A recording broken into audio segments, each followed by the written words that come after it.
So Danny and I are really grateful to have the opportunity to talk to you guys today. And we're going to share our unique and individual stories, but we're also going to pull out some of the similarities that are in our stories. And we were reflecting as we've listened to all the other stories at how many similarities that we kept on just looking at each other going. So I'm guessing there might be some similarities we pull out that you might also relate to. We've decided to tell our story in 3 sections.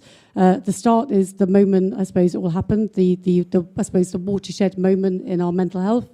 We're then going to reflect back on what happened to get us to that point, and then talk about what we've done since then, both personally and also in our business. So Danny's going to start.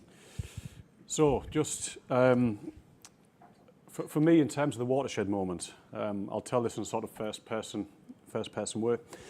It was 3 a.m. It was one weekday morning in June 2017. I was laid awake for the 3rd time that week, ruminating, thinking, trying to find solutions. Some weird soap opera going on in my head. I was saying to myself, this can't go on. I'm going to resign tomorrow. I need to get up out of bed because I'm keeping my wife awake. My mind is wearing. I'm longing to grasp a little bit of calm from the chaos, the harshness, busyness, the self-deprecation. I hate this, I say to myself. The war of thoughts in my head was creating an awful tension. I felt the despair. It felt like something that was physical and tangible. Up to this point, my career had been going well. But at that moment, in my mind's eye, it was feeling like it was over. I was brought back into the present with the milk frothing as it came to the boil. It was nearly 4 a.m. by that point. By this point, my wife had joined me in the kitchen. Carla had noticed some time ago that I wasn't being myself. I told her, tomorrow I'm going to go in, I'm going to tell him I'm resigning. But even this felt wrong to me. I'd worked hard for over 20 years to build a career, but I was exhausted mentally and physically.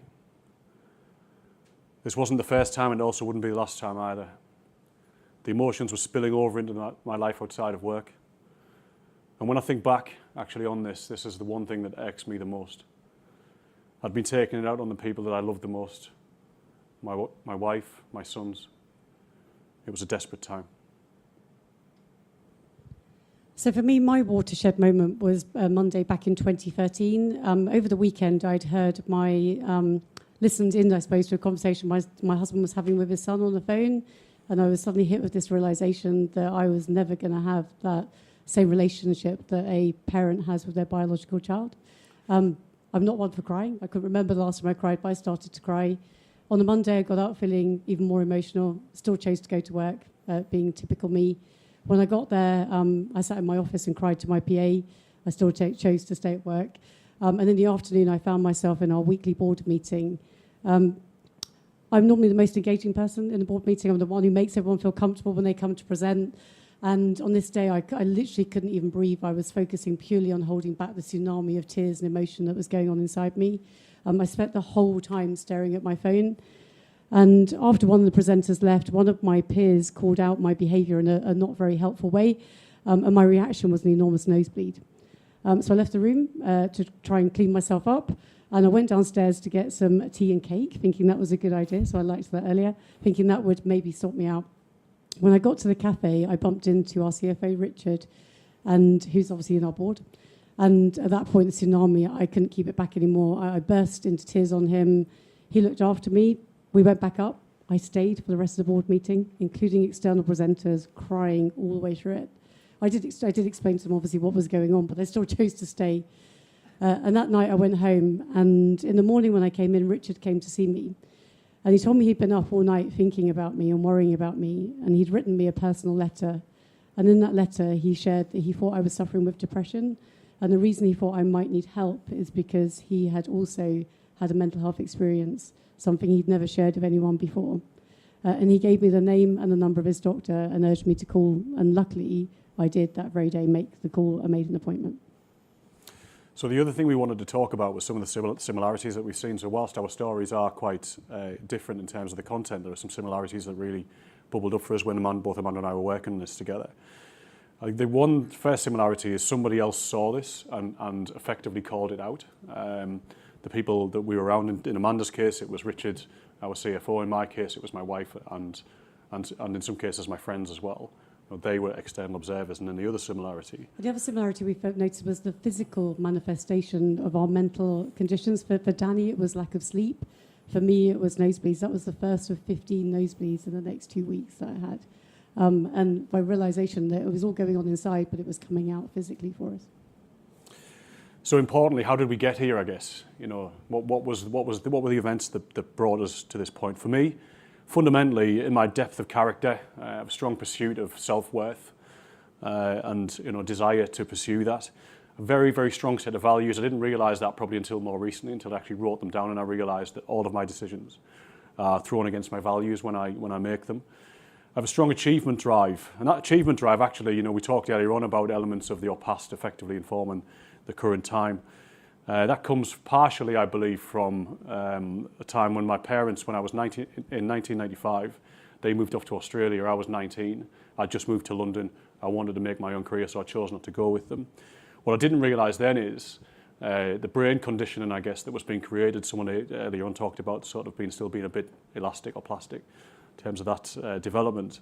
It was creating a condition in my brain that was that feared failure, because I effectively had no safety net. There was no way back for me because I had no home to go back to. Now, I've worked hard, I've taken risks, I've taken bigger roles, I've lived outside my comfort zone. In fact, I actually quite enjoy living outside my comfort zone. But that has, for the most part, worked well for me. I progressed in my career. That conditioning, actually, when you think about it, a fear of failure propels you forward. But it has made me the person I am today. So it's not all bad. However, in 2012, I was rising up the ranks at 3. I'd applied for a role as a director of 3. I was at that point the director of customer experience. I was 37 at the time. I was very, very excited and very proud to have achieved that role at that particular point. But soon after I started working, I realized that the environment I was in and the person I was working for activated a lot of my threat systems, and these were sort of deep-rooted threat systems that were firing off left, right, and center. So let me explain through an analogy. It might work better. David Attenborough's got some nature programs. You might have heard of the guy. If you picture the innocent-looking and unsuspecting zebra in the long grass, and it can sense danger, it just doesn't know where it's going to come from. This is what many of my days were like. I'd seen many zebra before me meet their end. My body poised, my amygdala response, the fight, flight, freeze feeling. This was an environment charged by anxiety, an environment of incivility. But I'd only just been promoted and I really wanted to be successful. I needed to be strong. The environment was quite mercurial, so okay, 1 minute, explosive the next, and it was undetectable as to when that was going to change. This became normal.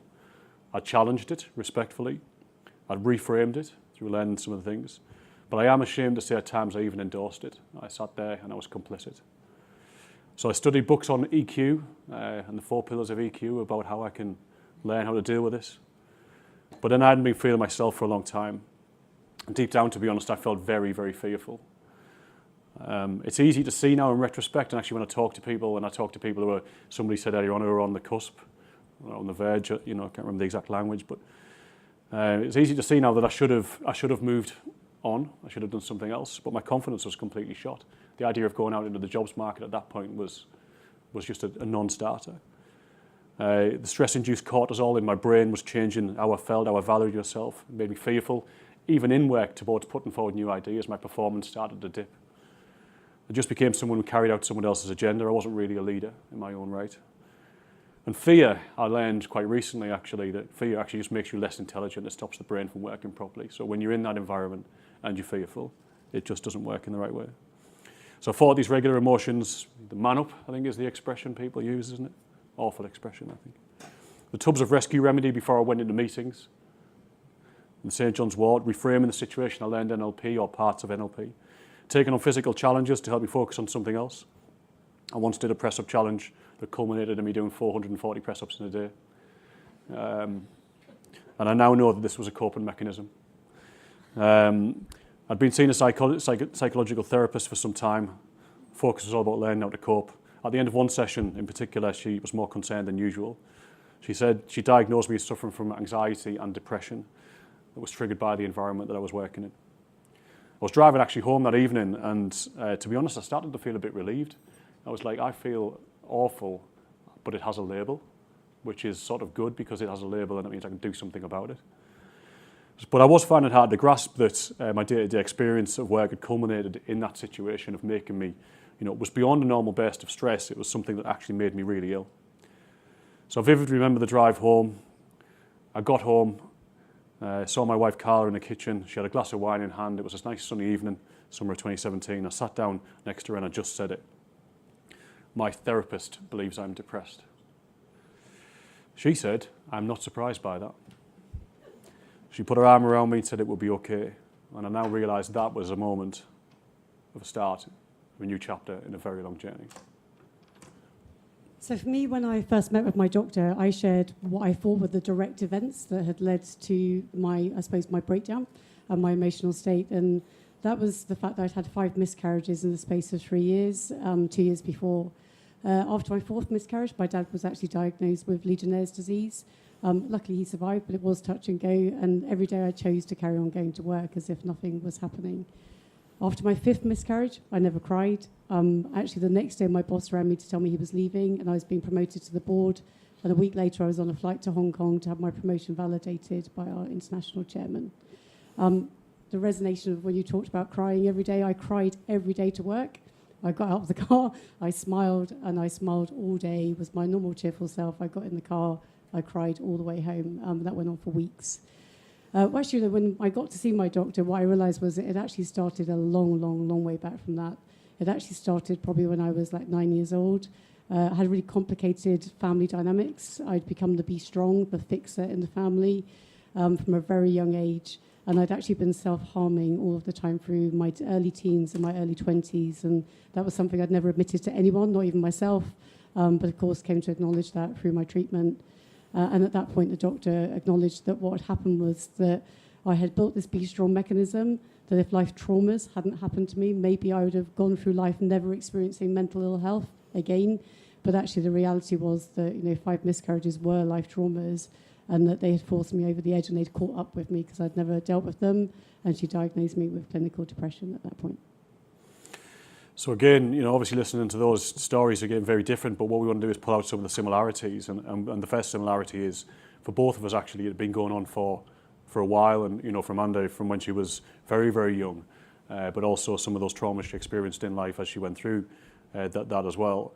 For me, my experience was built over a period probably of about 6 years, and it was laid on that effectively my threat response systems were just constantly active, and that effectively pushed me to a point of breakdown. And our second similarity that we noticed, and I think we've heard in other people's stories, is this nature of being strong. Danny and I probably were programmed in that point where we were very plastic to be the ones who were independent, there for everybody else.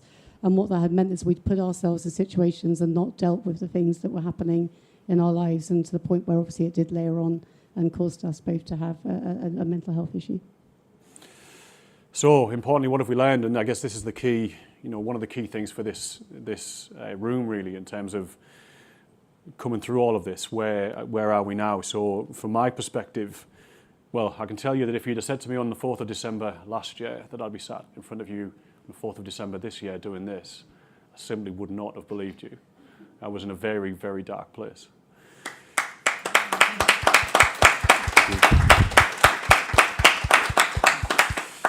But I have learned from that this is a lifelong journey. We were talking with Amanda the other day, and it's like once you let the genie out of the bottle, it never fully goes back in. But actually, I think that's okay. That's not a bad thing at all. In fact, it's a very good thing, because I've learned so much about myself in the last 12 months. I've learned to be more self-aware, more resourceful, and this resourcefulness protects my resilience. I've learned that cognitive behavioural therapy or talking therapies can be fantastic talking therapies. They help me think differently.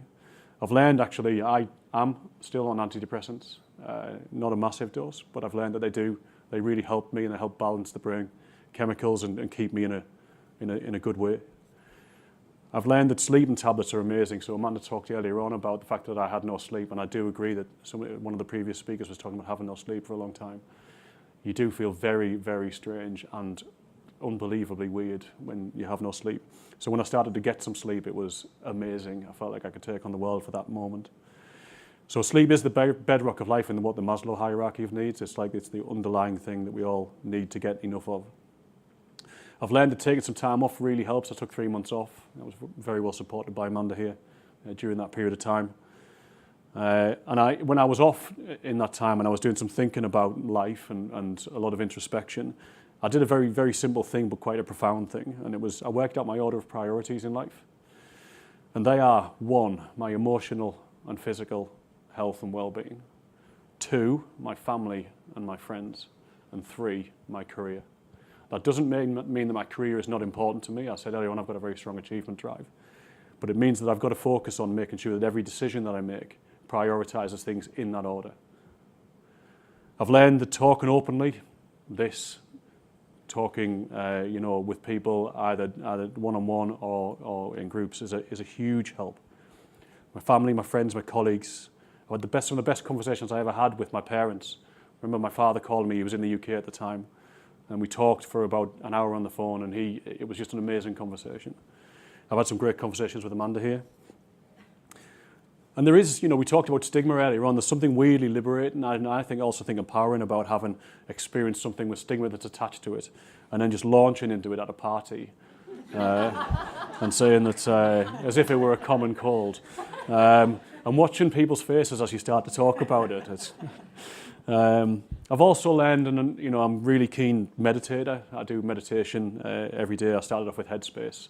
I met a great guy called Ed Halliwell, who used to be the deputy editor of FHM magazine before it broke down. He wrote a great book. And he was my mindfulness coach recently. So I do that every day for 30 minutes. That helps make sure that I put a distance between me and my thoughts. I was really anxious about coming up here earlier on, and I could feel it in my stomach. And I visualized that anxiety, and I made it just dissipate so I could actually speak. And that's something that I'm learning as I'm going on. Mark Twain is credited, possibly incorrectly, I believe, but I'll say that anyway, with saying something profound like, "I'm an old man and I've known many troubles, but most of them have never happened to me." And I think that's a really good sort of lesson for life, that we worry about a lot of stuff and actually it may never happen. But I now feel a renewed sense of purpose. I want my experience to help others. Some of the Buddhist influence, I'm not a Buddhist, but from the meditation side of things, has reminded me of the importance of simplicity, the importance and simplicity of kindness. Because kindness is a gift that everybody can have and give. And I've also started to think about the type of leader that I want to be and gained a completely new perspective on the impact we can have. I've started to see this as a bigger thing. I remember when I was off, or I might have just gone back to work, I'm not sure, but I was out with some friends, and when I told my story in that party moment of just launching into it, he asked me to stay back at the end of the night, and he told me he'd been suffering with anxiety for 12 years or more, but never told anybody. He's a man, obviously, in that particular case, and men don't talk about this stuff. So in that moment, quite inebriated, I realised I needed to do something stronger and bigger. So I started my own blog called Mental Man Talking, being a mental man and talking. And, it's still relatively small, sort of 1,000 followers on Facebook. But I've had some quite good responses and just encouraging people to talk more openly about mental health. So what happened for me since I made that appointment with the doctor, I felt like an enormous sense of relief, similar to Danny. Actually, being diagnosed almost made sense of everything that I'd been going through all my life. I also naively thought she was going to fix me. I realised afterwards that wasn't going to be the case. Probably the genie in the bottle, similar, it's never going to go away. But she was brilliant. She helped me with coping mechanisms. I learned to use exercise to help rather than to punish myself, very similar. I've learned mindfulness and other techniques. But more importantly, she helped me make more choiceful decisions about my life. Where I put myself in the hierarchy, I was never first, and she taught me the theory of the oxygen mask, to always look after myself first. She helped me make decisions about who I spent time with, where I spent time with them, and on what terms I spent time with them, including my friends who had children. But when I was about to go back to work, because I also took a couple of months out and was really supported by my CEO to do that, she gave me probably the biggest choice I had to make, which was, you're going to go back to work. What are you going to tell people about where you've been?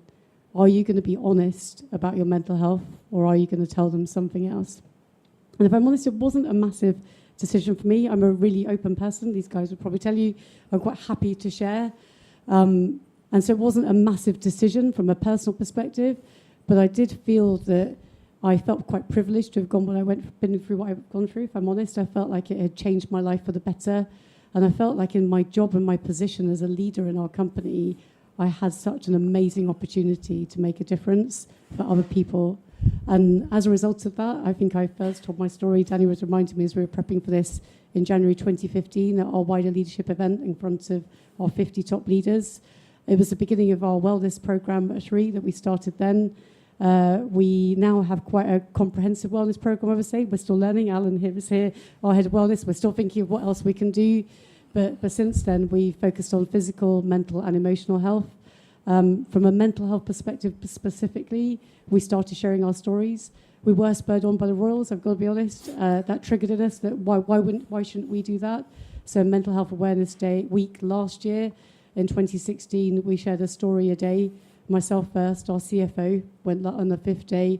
We had people volunteering, so we had to run another week of stories. We did the same thing on World Mental Health Day later that year. And this year we did exactly the same thing again and again. Danny shared his story. And again, we had to run for longer than a week because we had people just coming out wanting to speak up and share their stories. We've also, so we signed the Time to Change pledge at that point to remove the stigma about mental health in the workplace. And that was at the beginning of our focus. Since then, we've moved on to how we support people. So we've rolled out a Being Me, Being Shree training across the whole company, teaching people about how they can stay at their best every day, learning the triggers, learning the signs. We've taught them the basics of CBT, mindfulness, anchoring, reframing. And more recently, we're now rolling out mental health first aiders across our business. We've decided to go for more mental health first aiders and physical first aiders because we believe that we create more stress and pressure in an office environment than we do cause physical issues. And really proud to say that our CEO signed the open letter to the Prime Minister a couple of weeks ago for Where's Your Head At campaign as well, to campaign for mental health first aiders across the whole business, which we're really proud of.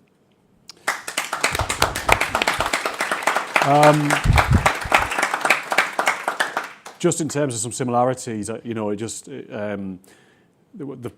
first thing, I guess, is a sense of pride and having no shame about this. Actually, that is the thing that I think is really liberating. And Amanda talked earlier on about sharing her story. I remember listening to that story, actually, and standing at the back and going, I think I'm feeling a bit like that, or there's something, but being really inspired by the fact that people had started to talk about it and it's starting to feel okay.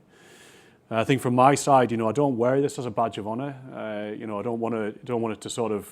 Somebody said to me, shouldn't have to define you, but actually being able to talk about it and being able to help people feel okay about mental ill health is something that I feel very, very passionate about. And one of the other things we've kind of already referred to is we both realised that our experience had driven a real sense of purpose in us, so we wanted to have an impact on others. Danny has done that with his blog, as well as sharing his story in the business and being there for individuals. And of course, as a company, it's really driven a lot of who we are and our entire employee agenda, actually, at Shree.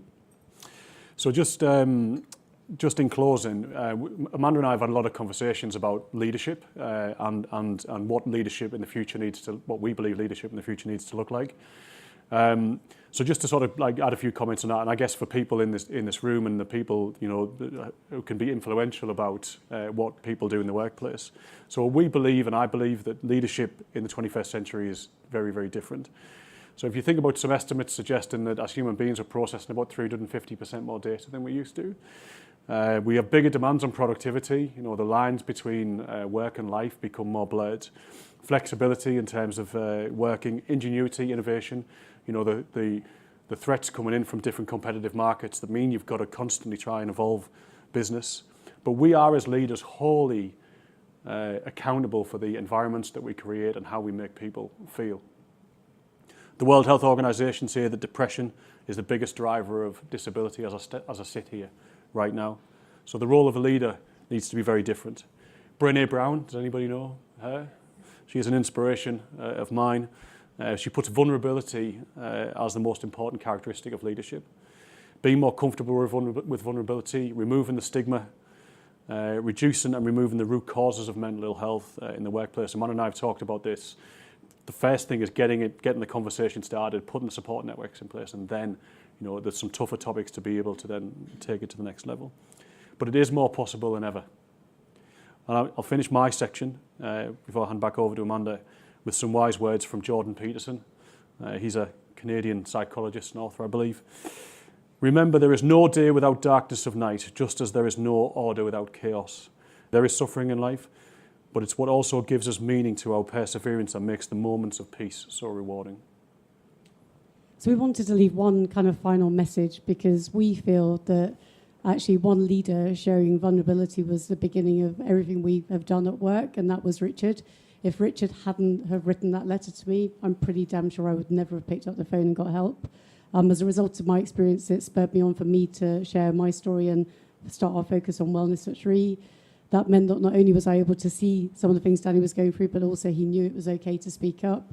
And we have 4,500 employees in our business, and we feel quite confident that even if locally we haven't solved all the problems that go on, we're not saying we have, but we know that we've made it okay for them to say that it's not, that they're not okay. And that was like the start of what we want to do, and it was that vulnerability from one person right at the beginning that made that happen. So the power of storytelling is enormous.